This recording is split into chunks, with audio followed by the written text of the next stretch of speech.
Materinya yang berjudul inovasi dalam pembelajaran. Saya menyampaikan materi pertama, yaitu yang pertama pengertian. Inovasi dalam pembelajaran adalah segala upaya atau gagasan baru yang diterapkan untuk memperbaiki, meningkatkan dan memperkaya proses belajar mengajar. Definisi dan tujuan. Inovasi pembelajaran adalah penerapan ide, gagasan, metode, dan produk baru yang dirasakan baru bagi individu atau kelompok yang digunakan untuk memecahkan masalah pendidikan atau mencapai tujuan pendidikan yang lebih efektif dan efisien. Tujuannya yaitu yang pertama, meningkatkan kualitas hasil belajar, yang kedua, meningkatkan efektivitas dan efisiensi, yang ketiga, membuat pembelajaran relevan, dan yang keempat adalah meningkatkan motivasi dan partisipasi. Selanjutnya akan dilanjutkan oleh Gus Jabas Sadam. Fokus utama ada inovasi.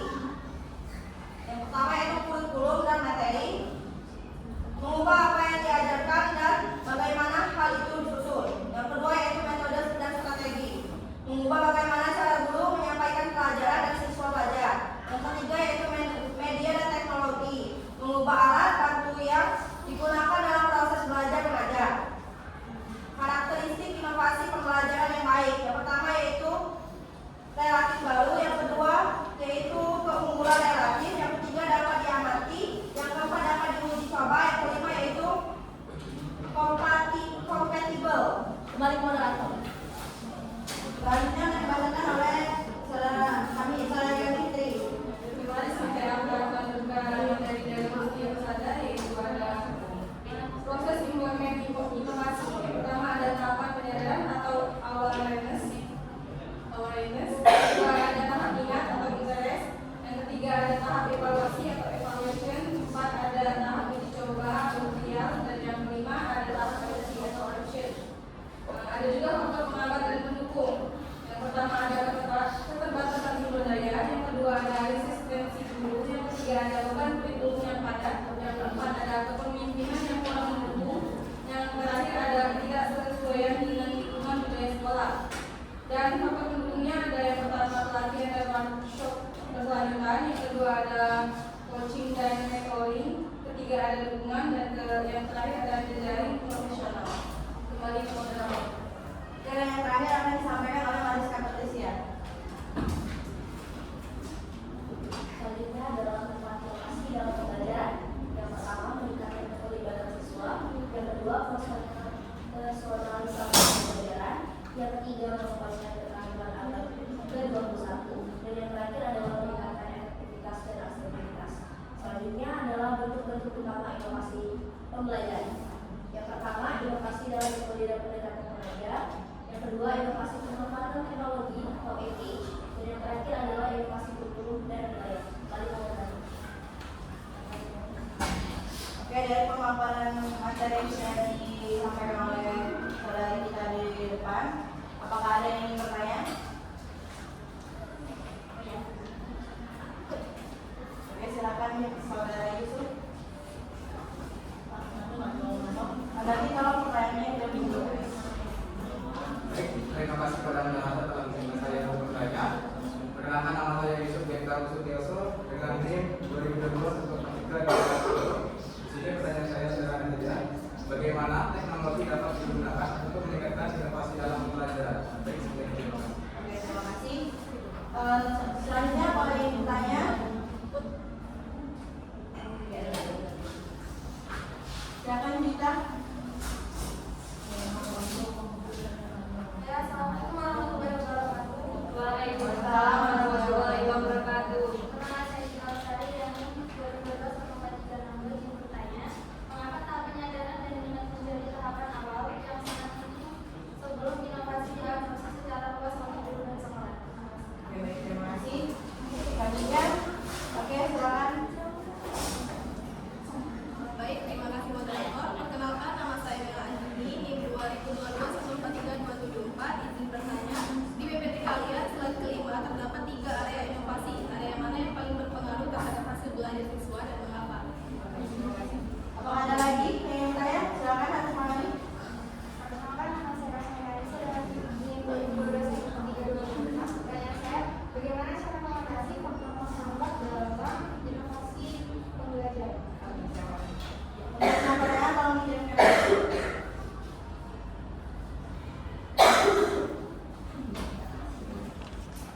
hidupkan ini videonya.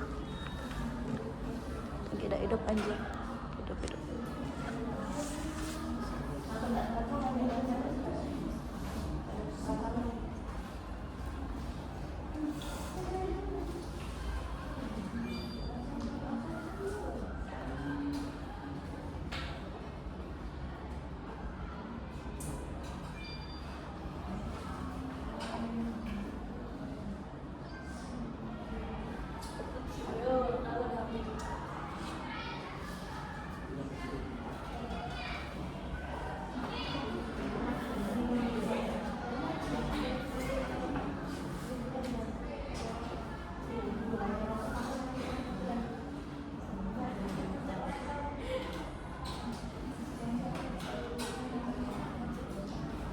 Oke, pertanyaan dari Yusuf akan dijawab oleh Agustina Firmisa. Inilah di sini saya akan menjawab pertanyaan dari Yusuf. Bagaimana teknologi dapat digunakan untuk meningkatkan inovasi dalam pembelajaran? Teknologi dapat meningkatkan inovasi pembelajaran melalui personalisasi, interaktivitas, dan aksesibilitas yang lebih luas, terutama di pendidikan dasar Indonesia. Contohnya ada gamifikasi atau IA, belajar interaksi seperti simulasi budaya sosial atau quiz Piton. Terus ada juga smart classroom yang berupa papan tulis interaktif dan absensi otomatis via Google Forms untuk diefisienkan di kelas. Manfaat utamanya itu personalisasi, meningkatkan motivasi siswa, sementara analisis data membantu guru dalam PDK, akses gratis seperti Fotopedia, mendukung kreasi media lokal tanpa biaya tinggi. Oke, apakah suara Yusuf sudah jelas? Sudah jelas. Teman-teman, apakah ada yang ingin menambahkan atau menyanggah? Oke, saya rasa tidak ada.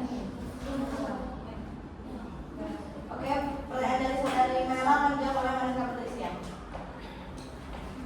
Jadi saya akan menjawab pertanyaan dari Bima. Pertanyaannya adalah definisi kalian slide 5 tentang pembelajaran edukasi, yaitu berhubungan materi, metode strategi serta media dan teknologi. Area mana yang paling berperan kepada siswa dan mengapa? Area yang paling berperan adalah kurikulum dan materi. Dalam konteks smart global, inovasi pada kurikulum dan materi seringkali dianggap sebagai fondasi yang paling berperan pada hasil belajar siswa karena beberapa aspek. Yang pertama, dalam aspek konseptual, materi yang berkaitan dengan dalam yang dirancang dengan baik akan dalam proses sehingga potensi mereka menjadi maksimal. Tentunya membentuk ragam. Inovasi pada materi itu juga membuat nilai dari semua siswa agar berbicara budaya daerah sendiri dan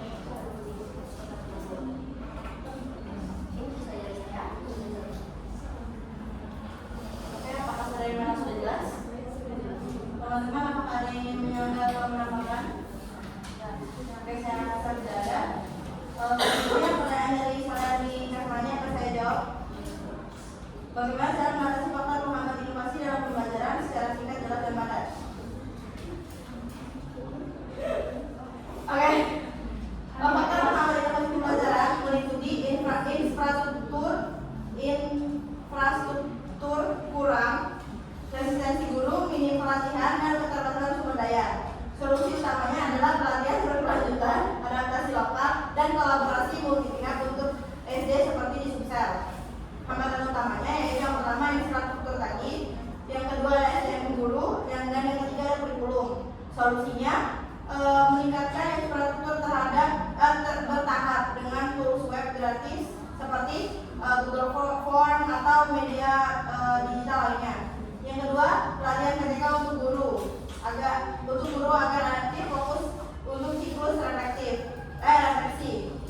Yang terakhir, ada integritas teknologi sederhana seperti PBL dan juga AI adaptif untuk personalisasi.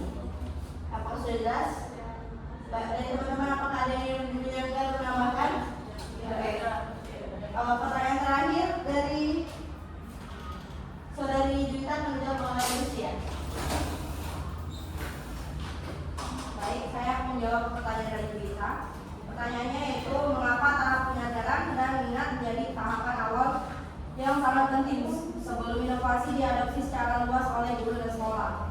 Alasannya itu yang pertama, mengatasi status QO atau zona nyaman. Guru dan sekolah cenderung memiliki rutinitas yang sudah mapan selama tahun per tahun. Inovasi seringkali dianggap sebagai beban tambah-tambahan. Yang kedua yaitu membangun sense of urgency atau rasa mendesak. Inovasi tidak akan diadopsi secara luas jika tidak ada alasan yang kuat. Yang ketiga yaitu meminimalisir resiko kegagalan atau ketidakpastian. Mengubah kurikulum atau metode menjadi mengandung resiko besar bagi sekolah. Oke, kepada saudari Nina, apakah sudah jelas? Dari teman-teman, apakah ada yang ingin menambah atau menambahkan? Oke, saya rasa cukup bisa sampai sini presentasi dari kami.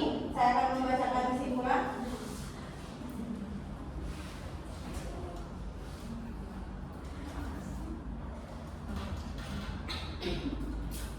Kesimpulannya, inovasi dalam pembelajaran adalah penerapan ide dan metode baru yang esensial untuk meningkatkan kualitas hasil belajar dan efisiensi proses pendidikan. Inovasi berfokus pada kurikulum, metode dan juga teknologi, memberikan manfaat berupa peningkatan keterlibatan siswa dan pengembangan keterampilan di abad ke-21.